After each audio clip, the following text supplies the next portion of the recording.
August Calm Day in Pokemon Go is coming very soon, and that Pokemon is going to be Froakie. So today we're going to go over all the top tips, tricks to start getting you guys prepped and ready for Froakie Calm Day in Pokemon Go. So welcome to the Trainer Club. Here we go.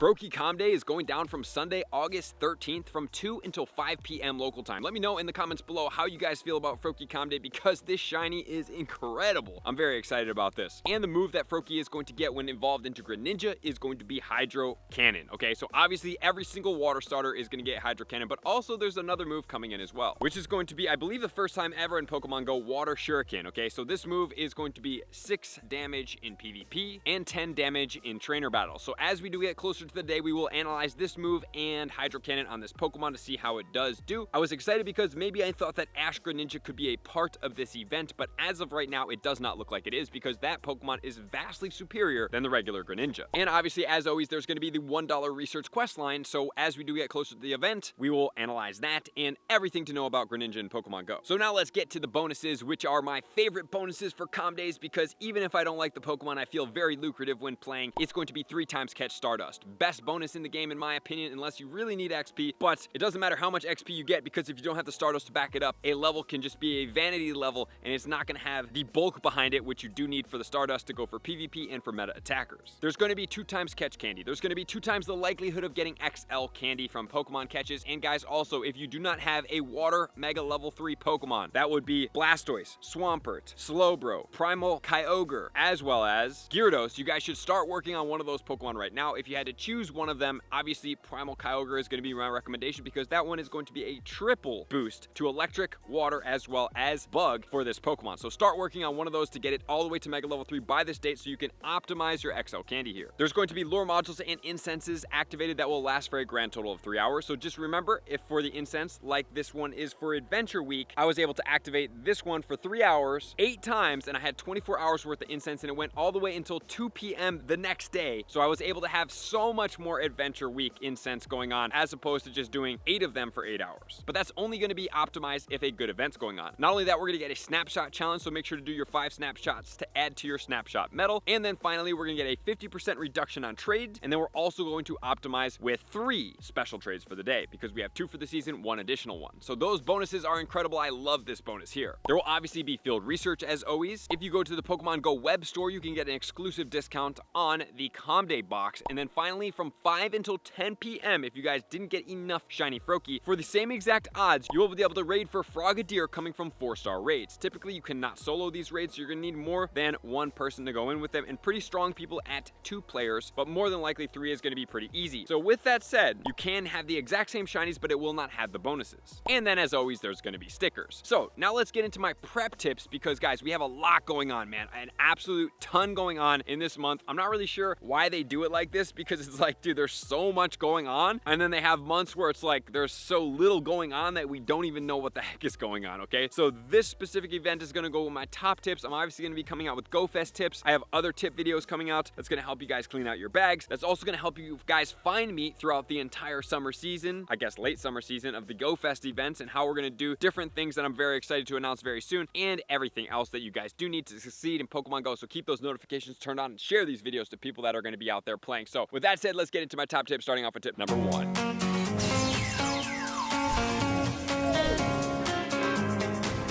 Tip number 1 is going to be as primarily focused on optimizing your bag storage. Okay, so there's a lot going on. Right now, Adventure Week, you guys should be trading some of these Pokemon for XL candy because regardless of the distance, there's guaranteed 2 candy and guaranteed XL candy. So you guys should be optimizing on things such as Tyrunt and Amora. Okay, so those Pokemon are very rare outside of this Adventure Week. So obviously go out there and try to get as much as possible for those XL candies. Not only that, we do have Arcan and we do have Tortuga that are very rare XL candies as well. I mean, those Pokemon aren't really good for anything, but it's still good just to have those XL candies just in case at some point, for whatever reason, they do become good, which more than likely they won't. But being reserved with those XL candies is great. So you want to start clearing out your space, especially if you're not going to London, or even if you are going to London. This is going to be post-event. You guys want to have as much space as possible. For me personally, I'm going to try to have 2,000 space going into London, which is only a couple days away, which we do have the tip videos coming out tomorrow, so you guys can start really maximizing out on this stuff. And keeping on going forward, you want to obviously obviously start saving up as many balls as possible, but typically I tell you guys to throw all of your Ultra Balls and Great Balls for this Calm Day. I'm gonna say get as many of those as possible, but save those for Go Fest if you're going to Go Fest. If you're not going to Go Fest, you can throw some of them. I would prefer the Great Balls get thrown, but save the Ultra Balls for Go Fest Global because there's much better spawns in my opinion, and they do allow you to catch these Pokemon so much easier on Calm Day, so that it's obviously a massive win if you just focus on throwing Pokeballs and Great Balls on Calm Day and you save the Ultra Balls for Go Fest New York if you're going, or if you're not going Go Fest Global. I'd rather you have 500 to 1,000 Ultra Balls than to just throw them all on Calm Day and then you're like have 150 when you could run into some pretty good Pokemon, 100 IVs, good shinies that you obviously want to have things going there. Obviously, I typically recommend golden raspberries. I'm gonna say regular raspberries will help you guys on this event, and save the golden raspberries. It's almost the Independence Day over here in Switzerland, so if you guys do hear an occasional firework, that's what's going on here. And I would save your golden raspberries for Go Fest New York and Go Fest Global, unless you're doing a ton of raids and you have more than enough, because those help you almost guaranteed catch shiny Pokemon on Calm Day. So enough about cleaning out your bag, saving up your Pokeballs, and getting optimized with your berries. We're gonna get on to tip number 2.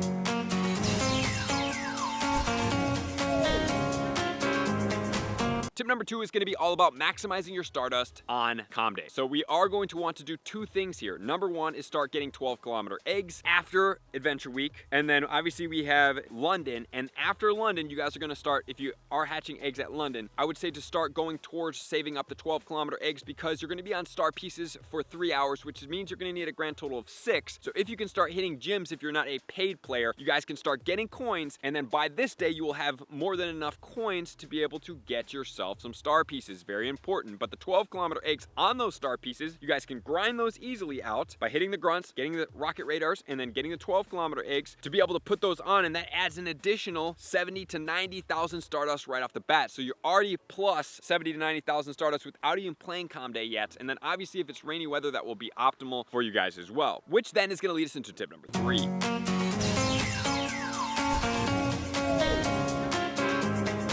Tip number 3 is going to be where you playing Calm Day in Pokemon Go. So I always suggest you guys get into some type of downtown area, some type of great place. I mean, Greninja Shiny is fantastic, like I said in the beginning of the video. So find a place that you can grind really hard, clear out those stops you can come back to, but you want to have enough stops outside of there so that you guys can go and start doing more field research tasks, because that is extremely important. It's very important for you guys to optimize there, and don't forget to play as much as possible. Get your Stardust. Even if you don't know how to do it right now, start learning on how to do the skip animation trick with AR on, so that you can catch as many Pokemon as possible. Yes, you're not going to be getting as much XP, but it's going to help you with the Stardust. So with that said, guys, get out there, play Go Fest London if you are, play New York after, and then obviously save up for Go Fest Global. So I appreciate you guys being here as always. To all of my likers, commenters, subscribers, Patreon members, everybody takes their support, subscription, participation to the next level. I'm going to see you guys out in the next video. Peace. I want to take this time to thank everybody who supports me in every facet. It means the world to me, and an extra special thank you to all my Patreons. I greatly appreciate the extra support to continue to allow me to pursue Pokemon Go full time, allowing me to create my daily video uploads in the most timely fashion for everyone's benefit. Plus, I get the amazing experience of sharing my creative processes behind the scenes and raiding all around the globe with select upper tiers. Thank you everybody for being a part of the Trainer Club. You all mean the absolute world to me, and I will see you guys out on the next video.